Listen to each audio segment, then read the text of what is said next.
Well, my panelists this afternoon, as Debbie said, some of the most distinguished people in this country, some of the really wonderful women. I just get goosebumps when I think about some of the work that they've done, and I think really the theme for this discussion is about them, because they exude that power of love. So let me introduce them to you. Josie Adler, her commitment to building strong civil society was founded in her family's background as immigrants and refugees. And one of the things that she's done is she founded the Ekhaya Neighborhood City Improvement Districts, and it's an association of property owners and housing managers that are reclaiming the streets and buildings of Hillbrow one step at a time. Josie walks the streets of Hillbrow, I tell you, and nothing happens to her because she's done that work. And she calls herself a professional organizer, and she's been doing that for over 2 decades. Next to her is Tali Nates, and Tali is a director of the Johannesburg Holocaust and Genocide Center, and she's lectured internationally about Holocaust education, genocide prevention, reconciliation, and human rights. And Nobulali Dangazele is a Mandela Rhodes Scholar. She has an MA in Dramatic Arts that she obtained under that particular program, and she founded Nobulali Productions. And one of the things that they do is to make Shakespeare and books that are prescribed by the Department of Education and the Independent Examinations Board easy to understand. I wish I had you around when I was in high school. Thank you so much to all three of you for your time this afternoon. All right, I'm going to start with you, Josie, and if you can grab that microphone over there. It was interesting, one of the things that was said, I think it's on. When I walked in when Dr. Elizabeth Medebold was on, and one of the things that struck me about what she said was that with feminism, one of the things that we've done is we've trivialized choice. And that struck me, because then I thought differently about this panel discussion, because then it makes me feel that what all three of you embody and what you do is to honor the choices that we have now, that women of many other generations didn't have. What do you think about that? Ziki, I want to say what a pleasure it is to not phone into you and to sit next to you. That's a wonderful pleasure for me. And just to see everybody here and wish that I had time to make your acquaintance, because I'm a very inquisitive person. And that's what motivates me in my choices. And if I can just briefly say, I was 16 when the first state of emergency happened. And I was conscious of a South Africa that was pushing me in and preventing me from going where I wanted to go. And then came the new South Africa. You know, from 16 to 1994, I think I fought quite hard to hold my space, yeah, and not be told where I couldn't go. And with the change in the new South Africa, it's been as hard again, because it's almost as if the new South Africa is trying to push you back into spaces. And when in the last 7 years that I've been working in Hillbrow, somebody said to me one day, "Gogo, are you lost?" And I looked at this young man, and I said, "That's kind of you to ask, but do you see this building over there? It's the Florence. I don't know if any of you know the Florence. It was a maternity home, and now it's a very badly criminalized, hijacked building." Yeah. I said, "You see that building over there? I was born there. Wow. I've been here all the time." And I think relative to your question about choice, there's something in that about owning your space, about taking your space. And if I may just, my thoughts about love and power, I was talking with a young woman sitting next to me while we were, earlier, and we were talking about the speaker, Dr. That lady, and we were talking about the getting promoted. And I was remembering so vividly from my community organizing training that power is taken, not given. Yeah. And choice is exercised. Yeah. Options are not given you. Yeah. And I was thinking, organizing is a profession. It's not a profession that's known in South Africa, and that may be me and my teacher's fault. I don't know if any of you know Ishmael Mkabela. Do you know Ishmael? Maybe you know Bongi through the Children's Fund. Yes. Ishmael called me and said, come and do organizing with him. And I worked with him for 20 years. And it's a profession that emanates from Chicago, from Saul Alinsky. And I wanted to say that central to the organizing, broad-based relational organizing, is an understanding of and a methodology for arranging the cooperative management of self-interest. Now, thinking about the power and love theme, I wanted to say from my organizing work, it occurred to me when I was coming here, it flows that I see and understand love as constituting the respectful arranging of relationships around power. Yeah, and I'm going to pick up on that a little bit later, but let me just bring Tali into our conversation and just staying with choice and exercising that choice. It's very easy to see things happen around you and do nothing about it, but complain to others and think it's somebody else's problem. What do you think prompts action? First of all, about choices. First of all, I think that if we had the privilege of having two souls, we could dedicate one to hate and one to love. But we don't. We have one soul. So it's our choice. It's my choice. It's the caller's choice that phone you to decide what do they want to dedicate their soul to. And if it is hate, it's very sad. We have one life. So dedicate it to love, dedicate it to care, and then to continue. So in my line of work, genocide, mass killing, where you see whole nations being slaughtered, when you meet survivors that are for years later trying to struggle with the memories of what other human beings did to them. It wasn't aliens from out of space, it's human beings. It was human beings. Some of them neighbors, some of them, absolutely, you know, teachers, friends, family, people, and family members. Sometimes, in the case of Rwanda.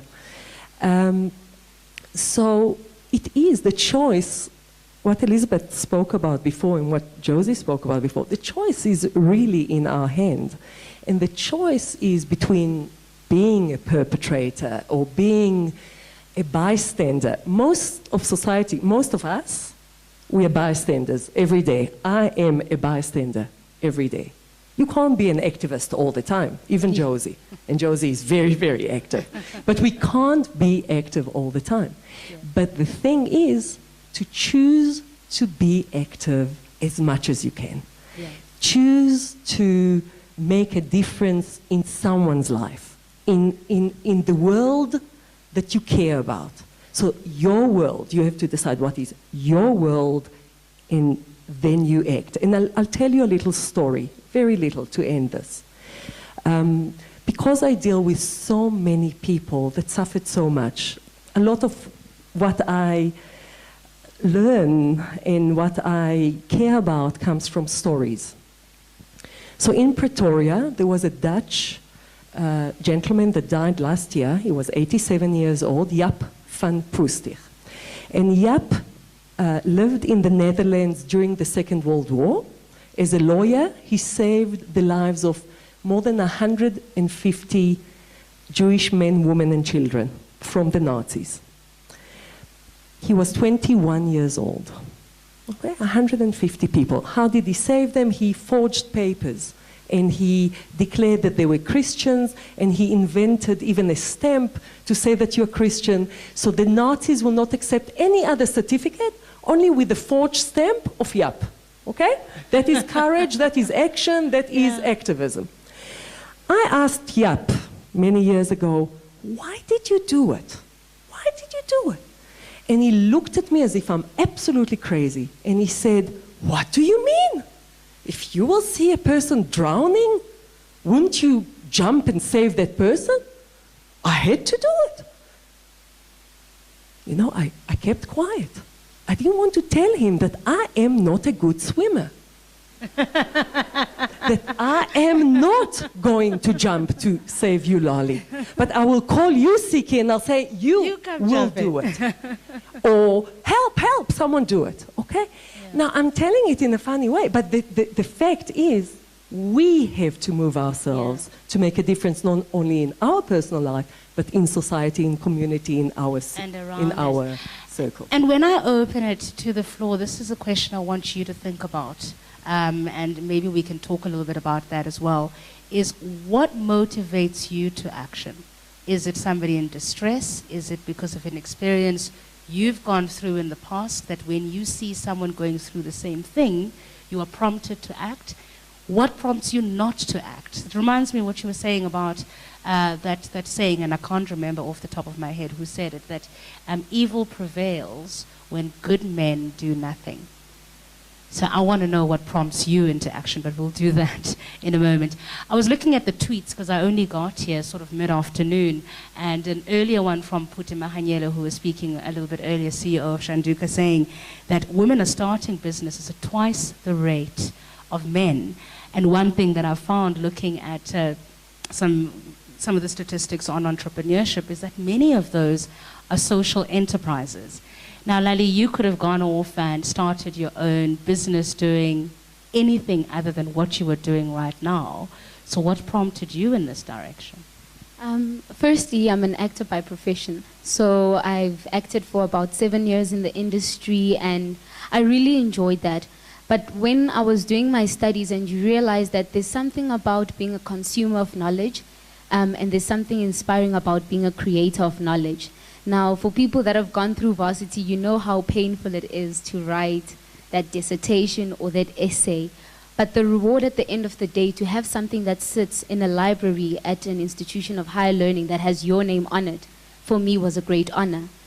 So having the acting background, I saw how a lot of young people look up to us as actors, and they think we literally don't use the toilet, they think we are greater than God, and they ask us sometimes, are you rich and famous? And my problem became answering that question, that yes, I am famous, but the rich part I'm not. And a lot of South African actors go through the cycle of wealth and complete broke states, and then wealth again, but the fame is constant. And some of them choose to live up to this persona that is personified as this famous actor or actress, and others completely become recluse. Now, I had a choice when I completed my studies, when my mom was watching the SAFTAs and asked me, isn't it interesting how majority of the awards for the actors are all taken by the young, black, up-and-coming actors, but the producing awards are all taken by the older generation? What is it that you want to, which space do you want to belong in? And I thought to myself, you know, for many generations, our parents were consumers of knowledge, consumers of products given to us. And Africa is a continent, we are usually the consumers. But when will we shift from being consumers to becoming creators, not only of our own wealth, but our own destiny? And this for me is what made me realize that, you know what, yes, I am an actor, and there are a lot of connotations attached to that about being the poor actor, the starving artist. You need to be dirty and have dreadlocks and speak in funny languages to be accepted. But I thought there's a clean, pristine version of an actor or an artist that I would like to present to young people. One that says, you know what, I'm a creator of my own knowledge, I'm a creator of my own wealth, and lastly, I'm a creator of my own destiny. And this is what it is that led to me wanting to start the business. But also, what do we all do? I mean, we all have cell phones. All of our cell phones have ringtones, meaning that at some point in time, you acknowledge an artist that composed that music when you respond to the cell phone that calls you. Now, why then do I want to go and disregard the role that artists play in the lives of so many on a daily basis by limiting myself to just being a performer? And hence, I wanted to become an entrepreneur, an artist that engages in entrepreneurial activities. But there is obviously the social angle to it as well, where you are taking what is a very difficult subject matter, or one that's very difficult for certain teachers to teach, for example, and you're saying we are going to get into this space. And I speak about this because for me, there's the biggest tragedy is this lack of a reading culture among young people. I can't cope with it. I shout at my Facebook friends, I shout at my listeners when they SMS and they use that text language. I'm like, well, I'm not going to read it if you can't spell. Start by spelling, read it back, check your grammar, and then press send, because this is costing you R2. And I'm not going to decipher it for you. Okay. I do get a bit cheeky sometimes. So for me, I think that's where a big part of some of the work that you do is so important. Well, I wrote an article in Transform SA, and the title was "To BBM or Not to BBM." Why hold it against our children that they write in text as long as they're writing and reading? I'm sorry. I see daggers coming towards me. But you know what? I really, really advocate for meeting people where they are. If I SMS using text language, meet me where I am. The greatest thing about my mom, who passed away last month, unfortunately, is she used to WhatsApp me, and I was like, Mom, you are gangster. And I put it on Facebook that my mom freaking WhatsApps. And all my friends were like, she is gangster, she is dope, she is on point. Now, when she WhatsApped, she'd usually be engaging me robustly on matters that engage the manner in which I am behaving as a youth of South Africa. But because she's on WhatsApp, I'm like, hey, I'll listen. You can shout, you can rant and rave, and I will change my behavior because you are meeting me where I am. Now, Shakespeare is snee pap and vlei snee. We all know this. But there is such great beauty in using prose and verse, and iambic pentameter and antithesis. And when we say to learners, you can write to me however you want, as long as you're writing in Victorian language, you should see these learners go crazy.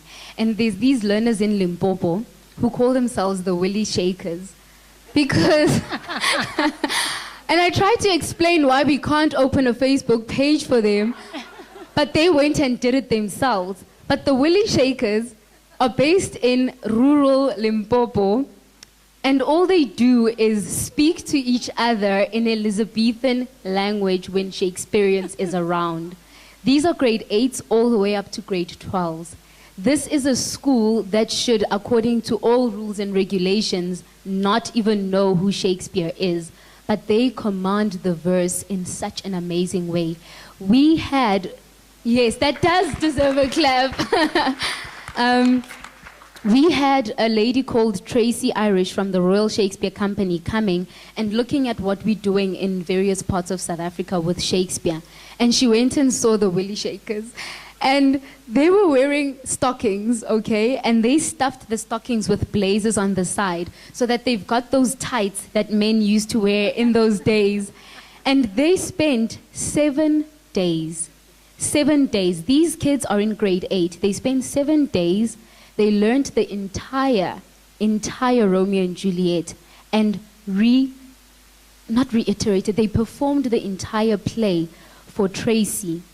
And for me, it was, you know what, we got to them using the texting, we got to them using the Facebook, but then they responded because we were doing something primarily important, which is meeting them where they are.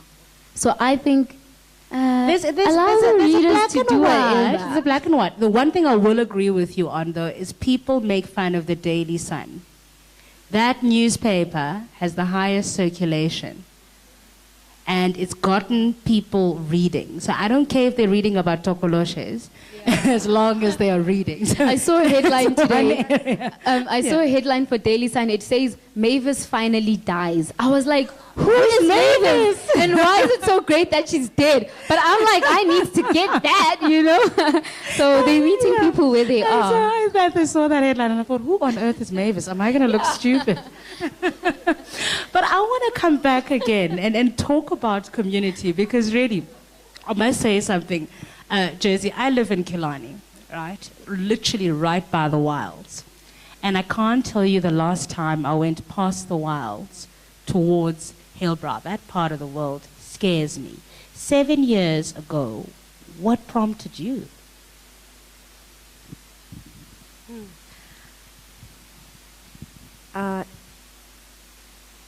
You're saying such important things about taking people where they are. And I would have liked now to tell you about, and you talked about social entrepreneurship, and I would like to have told you about rural women in Driefontein. I don't know if you remember where Salem Keys came from, but we'll talk about Hillbrow and taking people where they are. As an organizer, you're interested in people's self-interest, what their issues are. You're not coming in with a program and funding and what you think they need or what they will have told you that they need in conversation, and everybody needs everything. But judicious listening. Now, Hillbrow, as you know, went through a 30-year downslide and total breakdown of all relationships. Relationships between landlords and tenants, between tenants and each other, between landlords and the city, and a very dangerous and foul place. At the same time, a lot of people were in formal jobs and looking for accommodation, and there developed a very strong demand for housing. So private property owners and social housing companies started investing. And I happened to say to my brother-in-law who established the Johannesburg Housing Company, I'm not his mother. Everybody says, are you Taffy's mother? I'm not Taffy Adler's mother. And I said to him, I don't think your business is going to work in this social housing company because you're doing with government money at no risk for no profit, the same as private sector is doing with its money at risk for profit. And nobody's going to stay because you're going to have one building under management here and another one there, and people can't get from their taxi to the front door. And people are worried that their kids can't get up the stairs in the building where there's no lift, and they're climbing up the outside on the fire escape, and you're at work.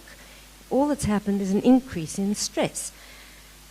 Taffy said, well, what does one do in those circumstances? And I said, I think one tries to make a neighborhood. And he said to me, does Ish know what you do? So I kept quiet. 4 years later, Taffy said to me, did I want to try? I said, try what? And he said, about the neighborhood. I said, of course, I want to see if organizing can work.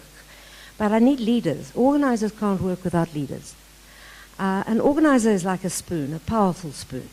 You can use it to dig concrete. You can use it to stir your tea. You've got to be careful what you use a spoon for.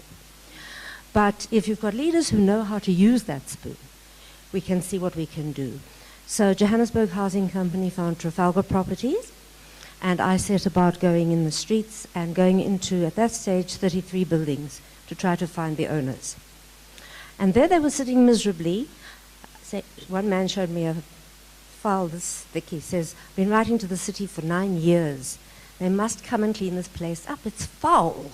It smells. I don't know if any of you know how it was. And gunshots 24/7. Everybody just thought it was fun to shoot a gun. I said, if I find 3 or 5 other people like you, will you come to a meeting? Well, 26 people came. And we formed a steering committee, and we started acting one by one on the issues. And then I said to the property owners, can I work with your caretakers and housing supervisors? And they, oh, are you going to opstook with the tenants? And I said, no, I'm not going to work with the tenants. I'm working with leaders. I'm working with you. But I'd like to work with your caretakers and housing supervisors. Anyway, this process started, carried on over the years, and we acted one by one on the issues. The first issue was the New Year violence in Hillbrow. Do any of you live in Hillbrow? No. You know about the New Year violence. Yeah, when they throw stuff, when they throw fridges and TVs and stuff out from Crystal and Volkswagen Combi engines onto the roof of the church, which has been there over 112 years. It's having its celebrations, the Lutheran church now.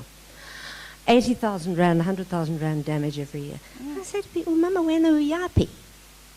You know, who's showing you to do these things? Where's your mother?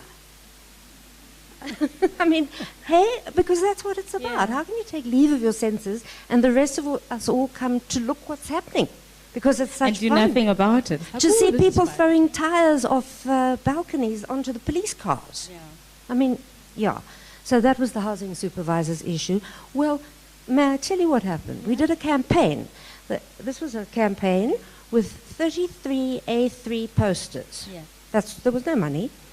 And it said, Ikaya neighborhood, there'd been one meeting, wishes everybody a happy new year celebrated with respect for each other and the environment.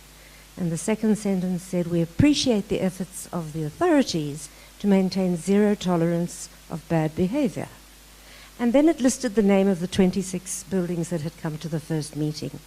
When I went on the 1st of January, the caretaker said to me, there's never been such a quiet new year, not for 7 years. There was one shot out of a hijacked building called Vanencourt, went into Sunnycrest, and a rock came out of hijacked Koch mansions, went into Constantine. That was it. No glass, nothing. Now, what is this telling us? Yeah. It's telling us that people are looking for legitimated leadership, that when we all agree to do something, we've got a choice. You join in, or you move out and take the consequences. And people must assume that responsibility. Ye moch en ye moenie is finished. But so is freedom without responsibility. Absolutely. And this carried on and has carried on with the lanes. The property owners took responsibility, and gradually, it's now, I don't know which part of Hillbrow you're in, but it's the area from Esselen down to Smith. It has grown, 60 to 70 buildings, from the old hospital to BG Alexander. And everybody says, what's happening in that neighborhood? Property owners are painting their buildings. It's become a neighborhood. And I say they're feeling better. Where do you live? May I ask? You know it. Well, this morning I said to my husband, I'm thinking of moving to Hillbrow because my neighbors in Parkhurst behave so badly. And before we open it to the floor, Terry, let me bring you back in, and just sticking with this issue of communities that have broken down and are now building themselves up. That must be especially hard in situations where neighbor went after neighbor and father went after, his brother and that sort of thing.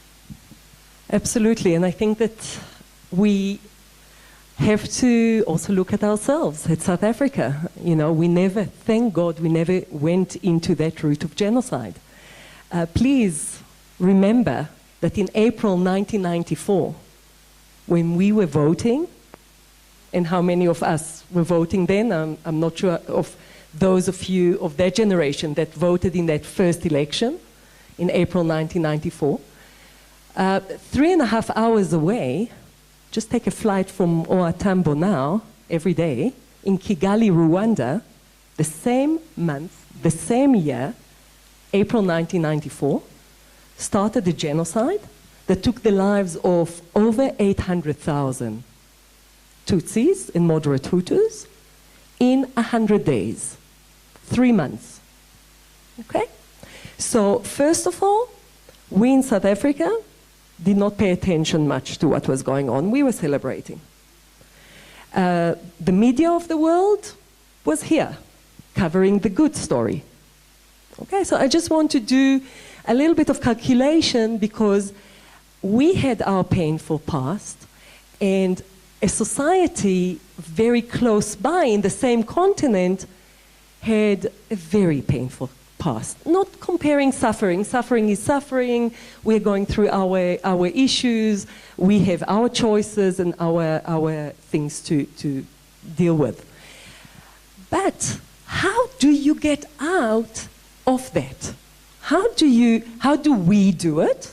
And sometimes we're very happy about what we do it, and you're giving good stories, but you're also alluding to difficult stories and difficult choices that our nation is taking. How does a nation where 800,000 were murdered, and let me just give you a little bit because maybe you don't know the story, where in jail after the genocide, you had over 750,000 accused of genocide. Okay? In a nation of 8 million people. So 10% killed, 10% is in jail. How do you actually do it? So what do? You talk. You actually communicate. And we spoke about communication quite a lot today. And it sounds really simple. It's not simple. It's not simple at all. But you start by talking to each other in all sorts of ways. And it's not easy. I can tell you that people are struggling even in our country to speak to each other about the past. Without judgment, without accusing, but just talking and listening to each other. And I have lots of stories, and maybe I'll share just a very, very quick story that I shared with you two that really kept me and gave me a lot of hope. I'm what is called the second generation. So my father was a Holocaust survivor. So sometimes I share that story. I was in Rwanda, actually with a group of actors.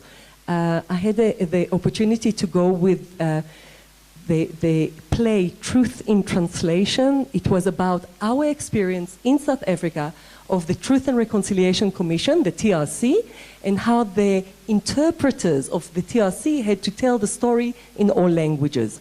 With great actors, with music by Hugh Masekela, with amazing actors. And I was facilitating conversations. And through that, I was telling some of my father's story and how me, as a child of a survivor that lost all his family, he was the only survivor with a brother, he lost his mother, he lost his sisters, he lost all his family. How do we as a family coped with what happened? The next day, a young woman runs to me, hugs me, starts crying and says, "Thank you, thank you, thank you." I did not know what she was talking about. And she said, "You know, you told your story. I'm a survivor. I never spoke for 14 years. For 14 years, I did not mention my story. But then I heard you yesterday, and you actually told your family story." And I looked and I thought, wow, she's talking. She is actually sharing. And she's okay. And I decided to tell my story. And this morning, for the first time, I shared my story with a group in a school. And I am liberated. I feel so strong. And she said words that I'll never forget. She said, "I never spoke for 14 years because speaking was weakness. Speaking was being vulnerable.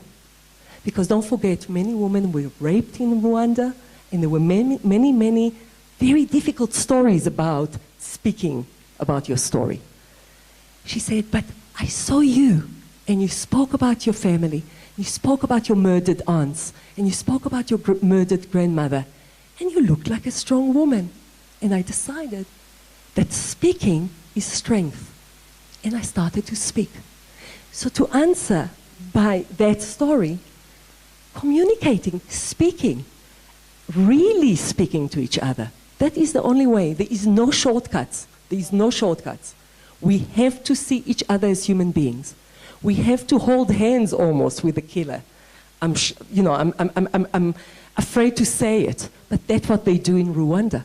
They have unity councils where killers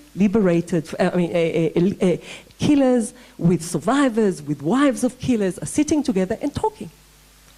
And lastly, this process is finishing actually now in June. It's part of the process is called the gachacha, that is sitting on the ground and speaking and telling in front of a sort of court of your peers, and that is finishing in June now, 18th of June this year.